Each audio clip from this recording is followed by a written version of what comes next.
This meeting is being recorded. Hello, wonderful. This is Sarah, and I didn't know this existed, but we actually have Julia Roberts on here who has her master's in creativity.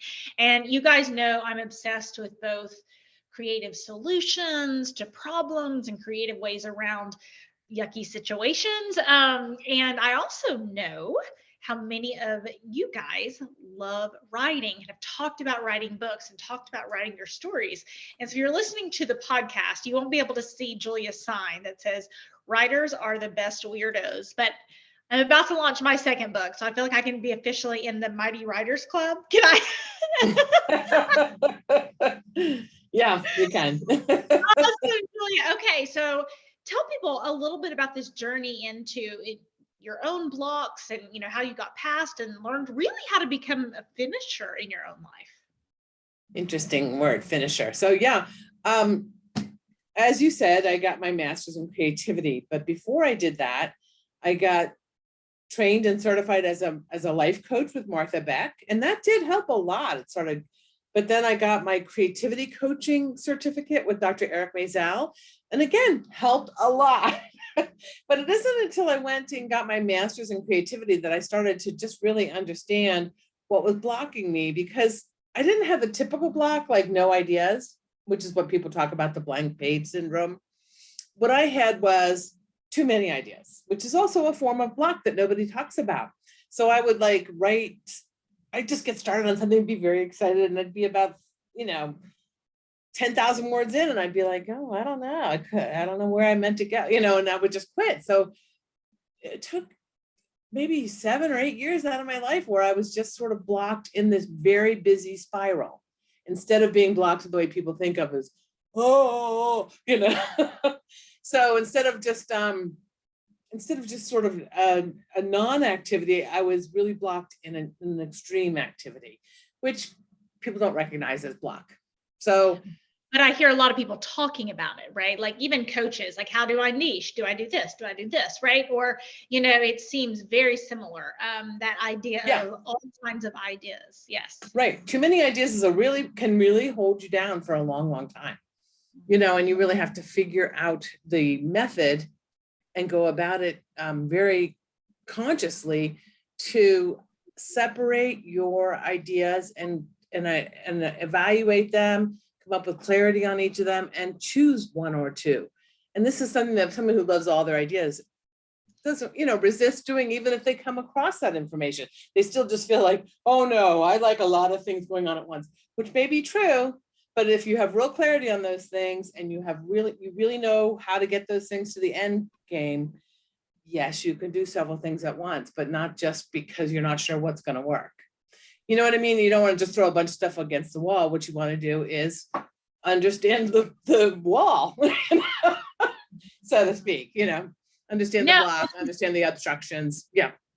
Exactly what I talk about in regards to the spaghetti problems and then waffling them down, and I was just visualizing as you were talking, and I'm not a visual learner. I'm really not, but it's like, oh yeah, take each of those little problems, put them in their own little waffle square, or each of those creative ideas, put them in their own little waffle square, and then take action on them. So I couldn't agree more. I read your intro, and I just feel like, we do have all these ideas, and they sort of are a big jumbled mess. And it's why it's kind of exciting when one sticks out. You know what I mean? It's kind of exciting when you can see one pink spaghetti strand, let's say, and you can pull it out and start working on it, right? It's a little bit exciting to our creative brains and things. But if you don't clarify, which I think you're calling waffling down, if you don't clarify where that's headed, what its value is, what problems you're going to run into down the road, what the challenges are going to be, you're unlikely to finish, because you're just going to get to a place and go, oh, challenge. And you could have foreseen that challenge 2-3 months earlier, and you could have had a plan for that challenge. You might have had a solution in place before you got to that challenge, so that when it comes, you just go, okay, I got 3 ideas for that challenge, let's try them. So I was writing my first book. One of the challenges of writing that I didn't hear anyone talk about was I did something really good which was get a lot of people to read the book before it came out into the world, right? So even before it ever went to print or anything like that, I had all these people at different levels and stages kind of read the book.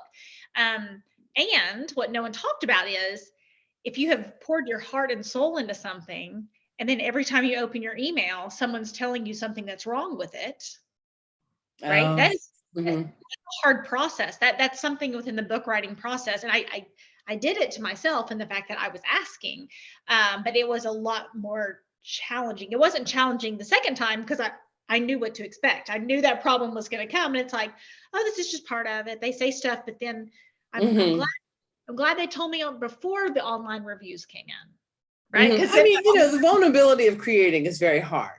That's no science is going to fix that. The vulnerability of just digging in deep and writing something you care enormously about and then sharing it with anyone. That's the hard part that nobody can really fix for you.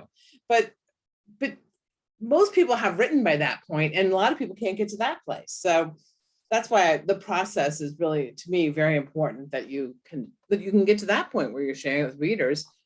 That's already an achievement, right? You've written. That's true. So if someone is stuck and maybe they've started something, they don't know how to finish, or there's a hurdle, or they have too many ideas, what advice do you have for them somewhere in that messy middle? So from my point of view, you have to understand what's your likely sticking point. There's 4 ways of creative thinking, and we all do them all, right? You start with clarify, and then you have ideas, and then you have structure, and then you have finish. And we all have to do them all, or we don't have a finished product. And that it's iterative. It's both, like, obviously you clarify when you get started and you finish when you finish a book, but you do that just even in a little way when you're trying to come up with something that rhymes with Bob or a chapter name or something. You still go through that same little thinking cycle. It's not a prescription, it's an observation of how human brains work when they're problem solving. So you need to go through those 4 things. Most of us have one of those we don't like. Our brains don't like it. We don't do it very well. One more time for our listeners. Yeah, sure. So it starts with clarity, ideas, structure, and finish. Clarity, ideas, structure, and finish. So, but most of us have one of those we just don't like. We try and skip it or skimp it, and sometimes it'll work out fine because you happen to be working with somebody who's really good at that. And sometimes it just won't work out because you're trying to skip something over and over and over again. I was trying to skip clarifying over and over and over again. Right? Because I love ideas. I'm so good at that. And so you hang out where you're really strong and really powerful. And you kind of try not to advance into the areas that you're not great at. Like, I'm also not great at finishing from the point of view of like meticulous finishing, or like, I'm not a great editor. So and there's a grief to finishing. What's that? There's a grief to finishing. Oh, right? That's a separate problem. Yeah. So you're thinking of the emotional things. I'm really still sticking in the scientific things, but everything you're saying is accurate. There's also a grief to finishing. Yeah, it's not like it's inaccurate. Well, I call it in my book, I call it emotional problem to solve versus practical problem to solve. So I have precisely. Yeah. So I mean, and you're just have your book coming out, so you're in that emotional phase, and that's what you're thinking about, right? You've already solved a lot of your practical problems. This is why you're like in this other place where you're thinking of the emotional aspects, which are absolute. They're there. I mean, that's when I think of like when I went through the various ways of fixing my life, the coaching and the creativity coaching really kind of approach that emotional aspect better. And then for me, because I'm just a practical person, I had to get the science behind it. And that helped me really have better practical approaches to what to do, how to finish, how to fix, how to continue based on who I am. So there is no one way forward, which is why writer's block is one of those things that people don't understand that they have it. Because they have it in a different way depending on what their little profile is within those 4 thinking modes. So if you're a very good clarifier, you want to just stay in that research mode for a long time. You just are really into it, and you'd like everybody to notice how incredibly freaking brilliant you are before you have to start, having the ideas for how that information starts to become something, right? Or if you're a really good developer, you want to write forever. It's never perfect. It's just never perfect because you want to live in that little mode. And so releasing which you were just talking about, getting other people to read it, getting other people, vulnerability. But the vulnerability comes from two things. It comes from the art, which is just like exposing yourself, but it's also this whole idea of people are going to notice I'm bad at something, which our egos are just like, no, scream. So the vulnerability comes from both things. I mean, art really does come from a deep place in our hearts, a deep place in our souls. And then there's just the regular vulnerability of ego, which is somebody's going to notice I'm bad at something. I used to be in brainstorming. Yeah, I used to be a brainstormer for like 20 years. And I was, of course, good at ideas. Duh. But somebody would want to talk about like the marketplace and the brand differences and what kind of promotions work. And I would just be like, oh my God, shoot me. Because it was clarifying. And I also was like a little nervous because people are going to think, oh, I'm not very serious. And I didn't even look into that stuff. I just thought, yellow widget would answer this problem. And often a yellow widget did answer that problem. But whenever we were in clarifying, I was anxious that somebody would notice I'm bad at that. Without even articulating that or being very aware of it. You're just like stomping your foot, rolling your eyes, and not getting the actual help you need. They're doing the part you don't want to do. You know what I mean? And so instead of just taking it in and being grateful, you're like, someone's going to notice I'm stupid. These steps, I mean, you're talking about writing. Obviously, I'm like just waiting for the Amazon link to pop up for my book to be. I mean, that's how far I am along in this journey. Sure, yeah. And with my second book. But as I hear you speak, I have so many listeners who are just stuck in that analysis paralysis just in general. And they don't take the step to maybe date because they're afraid people will see what they're not good at, or they don't take the step to get a new job because they're afraid people, those creativity steps. We're talking about writing, and I know I have a lot of people interested in writing listening, but they are so applicable to a lot of areas. I've actually applied them to writing. The master's has nothing to do with writing. It's called creative problem solving. In the scientific world, it's called creative problem solving, CPS. I personally feel like it's really practical. It's really useful. But for me, I was ready to help writers, so I've changed it. I've altered it and applied it to the actual art of writing and to individual creatives, as compared to this was like, it's sort of like brainstorming on steroids or problem solving in nonprofit situations or governmental situations. It's really strong. It's 70 years of science. There's a lot of tools and a lot of insight. I've just personally wanted to move into writing myself and that's who I wanted to spend my days with. So I've worked it into using it in this application, but you're absolutely right. It is strong and important for any number of applications. And I'm glad you pointed it out, because I think the people who are really good, I love that you said there's some people who will do the things that you're not good at. And, that's why I say we don't heal alone. We don't do life alone. We don't, whatever it is, it's like, man, I'm so glad that there's someone who likes to do that piece. And I'm the idea person too, right? So I like to be in the idea space, but I'm pretty good at the finishing space at this stage. It's taken, and I want to say that there was a year of my life that I had no goals other than to finish everything I started. That was my only goal, because I was not a good finisher. Wow. Mm-hmm. Right? It's interesting. Yeah. I bought all these online courses and didn't finish, or I read books and didn't finish, or whatever it was, I didn't finish because I'm a good starter. And really had to lean into that piece. So I do also, I want to say, figure out what you're good at, and you can bulk up some of those muscles. You absolutely can bulk up. Yeah. I mean, I clarify all the time now, but I do it with a tool and it makes it easier for me. And I don't feel, I've extracted all the self-judgment about it, because I took an assessment and I know I'm bad at that. Like, my brain doesn't work that way. That doesn't mean my brain can't work that way.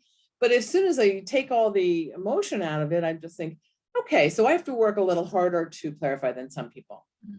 What is your favorite tool for clarity? Because I know that overanalysis is a big thing for a lot of my listeners.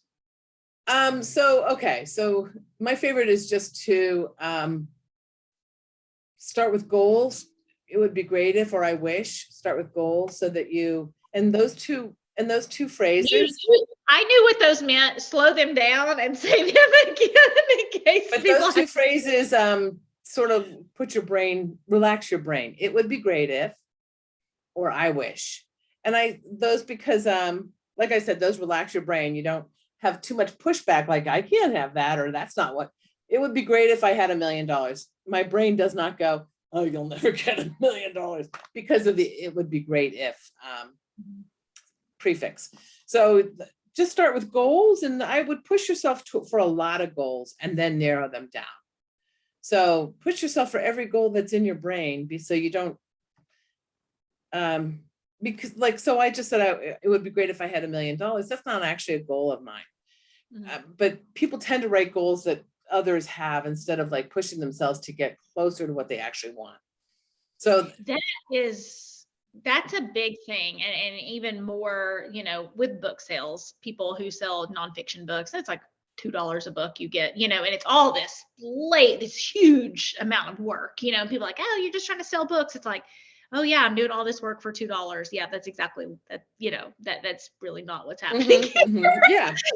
If you don't know, how would you know, right? If you don't know, how would you know, and it's like, that process of what do I really want? It's like, I want to make the world better. I want to get this message out. I want in my own writing process, right? Sure. Yes, exactly.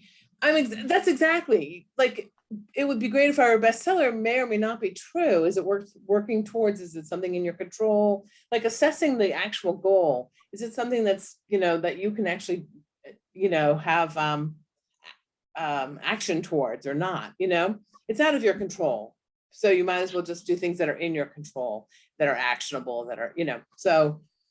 I call those gravity problems and actionable problems. I know you haven't read my entire book yet. You've only read a piece, but there's 2 chapters on one, fighting right. So I think it's important to really see some goals, and the more you put down there, the more likely you are to let yourself have the actual goal, because you're going to hold that back forever. You're going to go through all the stupid ass goals, excuse my language. And then there's going to be one that you're just like, oh, that's the one. I'm on goal number 12 before I get to the one that I'm pretending isn't my goal. Right. And have it on paper, right? On paper. Absolutely. Yeah. People getting in their head and just circle. So do that. So then pick 1 or 2 of those goals, actionable goals, and start to just pull them out and say, what would be the challenges? How might I? Now, this is something I do if I'm a speaker at a presentation or workshop or whatever. If I say to you, what's on your list that you have to do today? Any couple of things, any one thing. It's kind of a weird day. It's my daughter's first day of school. So I'm like, oh. So just one thing I have to. Okay, I have to send out some emails about podcast swaps. Okay, so I have to send out some emails about podcast swaps. So that sometimes can be overwhelming. Like I have to write them my next chapter. 45. Right. It's like 45 emails. Yeah. Right. So instead of that, especially with all that's going on today, picking up your daughter, if you said to yourself, how might I get those 45 emails out? How does that feel different in your head?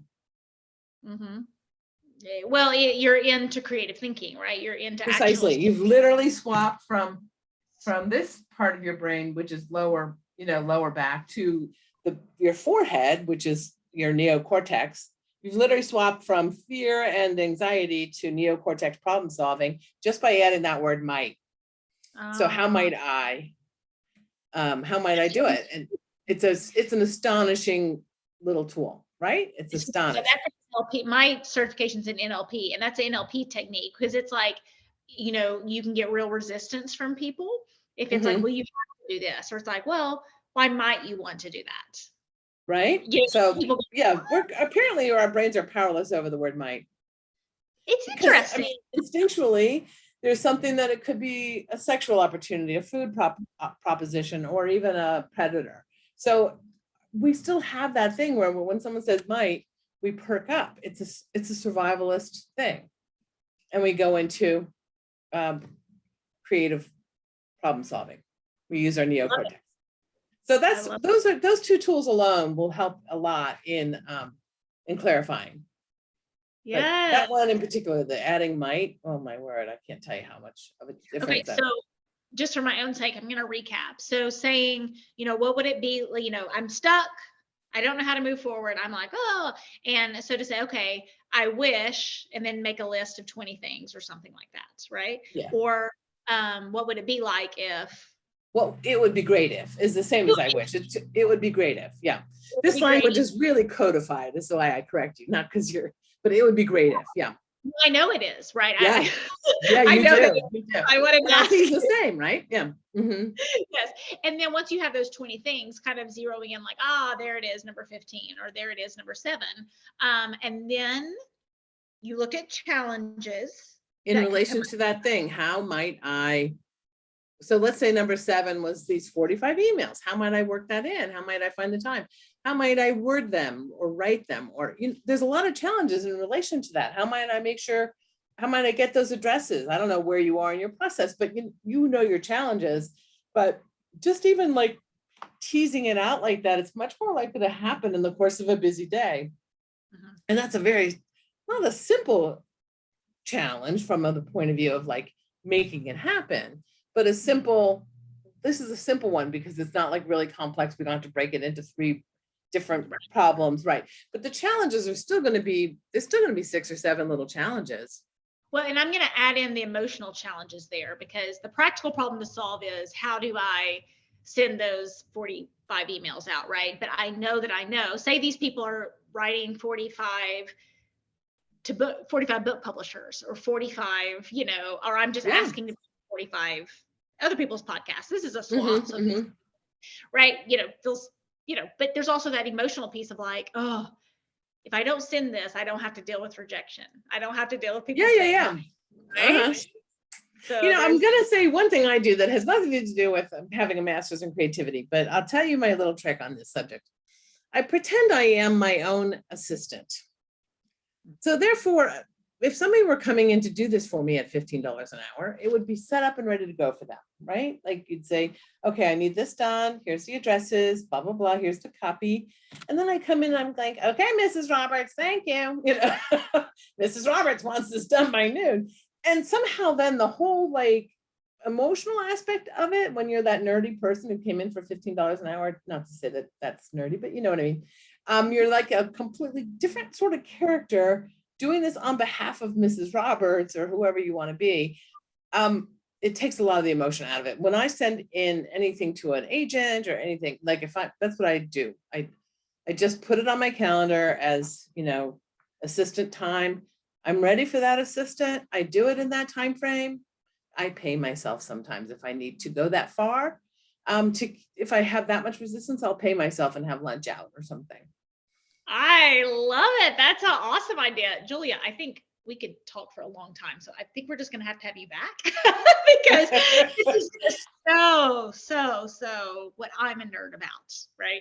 Yeah, I know. I really like spaghettis and waffles. I was like, oh, this is interesting. This is something you've intuited something that a lot of this master's addresses. So I was like, yeah, I thought that was pretty great to read. I have another master's degree. Mine's like in research. So, it's not the same thing, but I've had a lot of really good resources at my fingertips, to nice. Come up with some of these ideas, Nice, nice, yeah. Mm-hmm. A big, solid psychological base underneath them. But Julia, tell people where they can find out more about you and your work. Sure. Well, for one, I've put out all of these concepts in my new book called Write Without the Fight, Master Your Creative Process to Write with Ease and Satisfaction. And that's available on Amazon, and it's available in a bookstore. They can order it from Ingram Spark, the regular, they know how to do that. I also can be found at decodingcreativity.com, or you can join my Facebook group, Write Without the Fight. It's a private Facebook group you have to ask to join, but it's Write Without the Fight. And in there, we talk about creativity. We talk about just progress. I put up in the summertime, I do 100 writing days of summer. So I put up an am writing hashtag, and people come in and say am writing, and then they come back and say wrote whatever, 1,000 words, or rewrote this chapter or whatever. So it's just a lot of support for writing, creating, finishing, asking questions about your process. So they can join there. That's pretty much my most interactive online place. I love it. I know I personally have said that books have saved my life, all these authors that have come before me, and I got Beverly, oh gosh, I'm looking at Beverly Ingles' book. She wrote a book on emotional abuse. Patricia Evans' book on verbally abusive relationships. And I checked it out from the library. And I was reading 2 chapters in, and then I just started writing in the library book. And I knew I was going to have to pay for it. And it was like, I was happy to pay for it. Right. And, but I was so embarrassed. Like, I was like, oh, the book got lost. I think I lied to the librarian, like, here's my money. I didn't want her to tell her that, like, this felt. Sure. Nobody wants to have to tell a librarian that this book on abuse really spoke to me. That's more than you usually share with your librarian. A lot, but I'm happy to say that books have saved my life, and I got to talk to Patricia and have her on the podcast. And I mean, it's just so cool now how things go around. But I want to say that to the people listening, like your story could save someone's life, and that you could be their inspiration. And so if you got to get out of your own way, it sounds like Julia Roberts might be the gal for you. That would be great. Yeah, I have had a lot of really wonderful feedback on this, of people who never thought about it this way and always have just thought, I'm all those things people call me, whatever that is, overthinking, flibbertigibbet, instead of thinking all those things that people have been calling you all your life, which basically is, not untrue, because they're observing your thinking style, right? Is understand your thinking style and deploy the heck out of it. Don't try and be who you aren't. I love it. I love it. Julia Roberts, you guys check her out. We'll put her Right Without the Fight stuff in the show notes and link to her Facebook group. And Julia, thank you for helping us become toxic person proof. Awesome. Thank you.